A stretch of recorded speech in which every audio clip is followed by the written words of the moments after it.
guys, it is me, the former film student, back today with another video, this time another episode in my 31 Nights, 31 Frights series, where I review a new horror film every day of October from the 1st all the way to the 31st, so keep looking forward to these. So with all that being said, let's get right into the video. Alright, so the second film that I'm talking about in my series, if you didn't read the title, I'm sure you did, but here it is anyway, The Lighthouse. The Lighthouse is a 2019 horror thriller comedy. It is directed by Robert Eggers, who directed The Witch, and with The Witch he showed that, yes, he has a lot of potential. I think there was a lot of room for improvement. There were certain aspects of the film I didn't like, but as far as modern horror films, it was one of my favorites that I've seen since It Follows. I really enjoyed a lot about that movie. The performances were great. I loved this sort of folk horror tales type film taking place in, the 1700s. I thought that was great. The Old English dialogue was a little bit hard to understand at times, but it added to the authenticity of the film, which I really appreciated. But with his second film, The Lighthouse, he really struck gold. Guys, I think this movie is a masterpiece. It was my favorite film of 2019 by, a long shot. I think second was Parasite, which I really, really loved. I think Parasite is a fantastic movie. Bong Joon-ho is a spectacular director. But as far as just loving everything about a movie, loving the experience, loving the visuals, loving the performances, the characters, the writing, the directing, the cinematography, the sound design, the musical composition, just loving every single aspect of a film, The Lighthouse was the best for me in 2019. It's probably my favorite film that I've seen in recent memory within the last couple years. I know this is a movie that invokes very strong reactions from people. I'm in a couple horror movie groups on Facebook, just discussing horror films and all that. And the one that I'm in is the Ari Aster fan film group. I don't know if that's a little nerdy to admit, but whatever. I like talking to people who have similar interests. Anyway, on that site, everyone really loves, Ari Aster, and we talk about his films very frequently. But Robert Eggers gets brought up a lot, and he's clearly not as popular as someone like Ari Aster. But to me, Robert Eggers is the best director in horror right now. I think between The Witch and The Lighthouse, although it's only two films, he did such a masterful job with both of those films. Because while I do have issues with The Witch, none of it comes from the directing. The directing in that film is absolutely fantastic, and he just improves on everything he did in that movie in The Lighthouse. It basically is a story that boils down to two lighthouse keepers, one played by Robert Pattinson, one played by Willem Dafoe, who I'll get into in a minute because I have a lot to talk about in regards to them. Basically, they're working at this lighthouse together, and things get really weird really fast. And they both basically start to lose their mind. This is a very simple movie. There's not a lot going on plot-wise.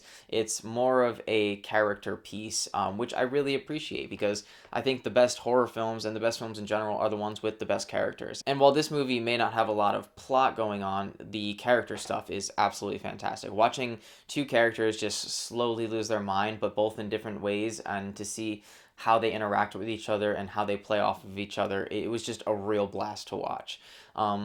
Getting into the performances, Robert Pattinson is amazing in this film. He is so good. This is what solidified him as my favorite young actor working right now. I'll always have a special place in my heart for Jake Gyllenhaal, but his movie selection recently just has not been up to par. I know he can do better, and I want to see him do better, but he's just not doing it for me lately. Whereas Robert Pattinson, every film the guy is in, he's usually my favorite part of that movie. He was great in High Life. He was great in Good Time. He was my favorite part of The King.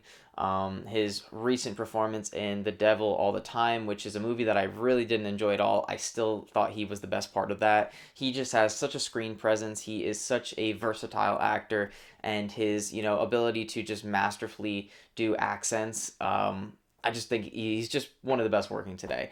He is great in this movie, but the star is Willem Dafoe. Willem Dafoe is probably giving the best performance of his very long, very illustrious career. Robert Pattinson does a great job, and it's his best role to date, but he hasn't made a lot of great films. He's made a handful of really good movies that he did really, really good in them, but Willem Dafoe has been around for a long ass time and has consistently impressed, and to say that a film this late in his career is his best performance is such a testament to how good of an actor he is.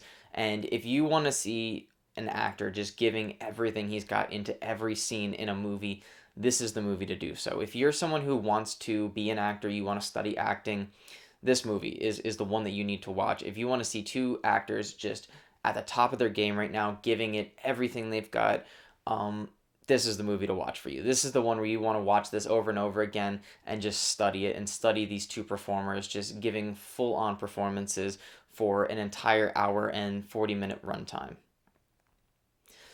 Moving on from the performances, though, this movie has spectacular technical aspects, which I don't think a lot of people normally notice, but in a film like this, it's very hard to. First off, it's shot in black and white, which is already going to throw a lot of people off. Not a lot of people really like watching black and white films because it makes them think that they're old and boring, which I totally understand.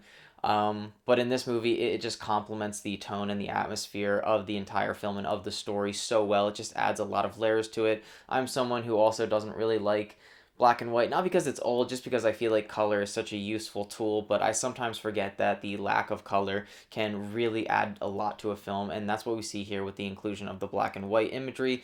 On top of that, it has a 1:1 aspect ratio, which, if you guys are a little confused, is very similar to 4:3, which is when the black bars, instead of being on the top and bottom, are on the side. It kind of creates a rectangle. But with a 1:1, it's a little more smaller, a little bit tighter. It's 1:1, so it's more of a square than a rectangle. And to use it in a film like this, I think was such a genius idea, because when a film has a 4:3 or a 1:1 aspect ratio, it needs to justify it other than just, oh, I want this to look visually different. But with this film, with two characters trapped in this location together and slowly going crazy, and a lot of this claustrophobic atmosphere, you have a lot of shots that the cinematographer does where the characters take up the entirety of the frame, and even though the location itself isn't that small as a whole, the way that they film it just is complemented so well by the smaller aspect ratio that really adds into that claustrophobic vibe that they're going for, and it just works on so many different levels. It really makes you feel suffocated as an audience member while you're watching, and yeah, the movie just is great. The lighting is great. The cinematography is so well done. The composition is fantastic. The director knows exactly when to do dolly shots, knows exactly when to keep the camera stable, to crane. He just knows exactly when to do all of that. It is so masterfully done, and it's so impressive to see a director's second movie look this good. On top of that, the sound design for the film is fantastic. Right from the start of the film, you are really hooked in with all of the different sound effects and how well mixed it is. The sound of the boat horn, the lighthouse noises, the flocking of the seagulls, the crashing of the waves, the crack of the thunder, all of it, it just creates this environment and this atmosphere that just kind of oozes out of the screen and just really pulls you into the world of the movie.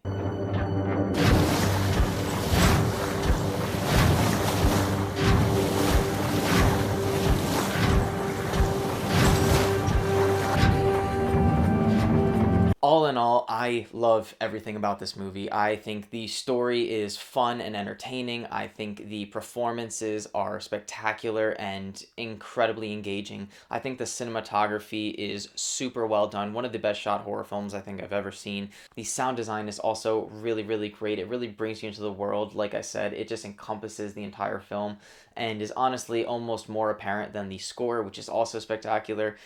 The directing by Robert Eggers is strong as ever. I cannot wait for his next film. It's apparently called The Northman and is a Viking revenge drama that he's teaming up with an actual Polish writer to write the script. The cast for that is really, really great. He's bringing back Anya Taylor-Joy from The Witch. He's bringing in Bill Skarsgård. I'm just really, really excited for that movie, especially after loving The Lighthouse so much. I recommend this to everybody. For a while there, I struggled with recommending it to people just because it's such a different and unique film. And it is a little bit artsy, and I totally understand that. I don't think it's ever pretentious. I understand that a lot of people could view it that way. But in my opinion, everything was done for entertainment purposes and should just make it a good film instead of being like, oh, look how smart we are. Which to me is what a pretentious film is. A movie that's clearly thinking it's smarter than it actually is. But I don't get that with The Lighthouse. The film has fart jokes in it, which I'm not usually a fan of, but I think it's done so well in this movie, and it makes me laugh every time because there's a lot of comedy in this movie. It's a horror comedy, one of the best I've seen since Evil Dead 2, which I consider like the peak of horror comedy.